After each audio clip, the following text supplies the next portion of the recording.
Le sénateur Jean-Michel Samaloukonde est élu président de la Chambre haute du Parlement. C'était à l'issue de l'élection des membres du bureau définitif du Sénat qui a eu lieu ce lundi 12 août 2024. Sur 95 voix de suffrages valablement exprimés, Samaloukonde a obtenu 84 voix devant le sénateur Mukambaka Datanzemba qui n'aura obtenu que 9 voix. Bien avant ce scrutin, le candidat UDPS Idrissa Afani s'était désisté en faveur du sénateur Jean-Michel Samaloukonde dans le cadre du ticket commun de l'Union sacrée de la Nation, la plateforme politique qui soutient la vision du président de la République, Félix Antoine Tshisekedi Tshilombo. Cette élection de Samaloukonde au Sénat met fin à un long périple parsemé de plusieurs embûches. C'est donc un motif de soulagement et de satisfaction pour les candidats qui dit placer son mandat à la tête du Sénat sous les signes de l'unité, la paix et la cohésion selon la vision du chef de l'État pour un Sénat efficace, moderne et accessible. De remercier l'autorité de référence de notre famille politique, l'Union sacrée de la Nation, j'ai cité son Excellence Félix Antoine Tshisekedi Tshilombo, président de la République et chef de l'État. Par ses orientations, en tant que garant du bon fonctionnement des institutions, il a honoré non seulement ma personne, mais aussi l'ensemble des membres qui composent ce bureau.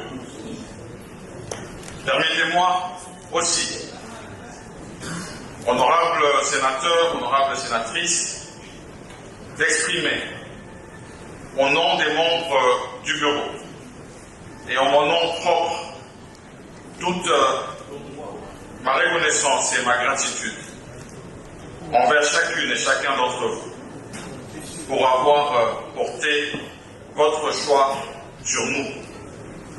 Personnellement, je considère ce vote à la grande majorité comme un plébiscite qui accentue davantage la responsabilité qui m'incombe et qui incombe également à tout votre bureau. Nous ne ménagerons aucun effort pour mériter cette confiance que vous nous avez témoignée ce jour où nous confions cette noble mission.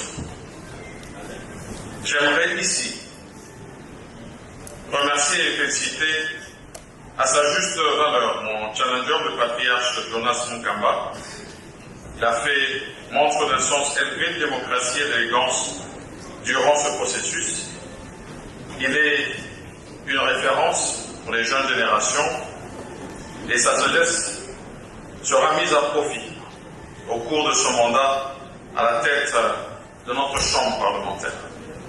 Il en est de même tous les autres candidats qui ont concouru à cette élection qui a mené à l'installation de ce bureau définitif. En ce qui me concerne, cette élection à la tête du Sénat, je ne la prends pas comme une victoire personnelle, mais comme une victoire de l'ensemble de notre nation et des forces politiques, lesquelles nous avons tous l'obligation historique de l'accompagner et d'imposer définitivement le respect ainsi que la paix dans toute la région. Il en est de même pour l'accélération du programme de développement local de nos 545 territoires, ainsi que de la construction des infrastructures de base à travers le territoire national, sans oublier l'amélioration des conditions de vie de notre peuple.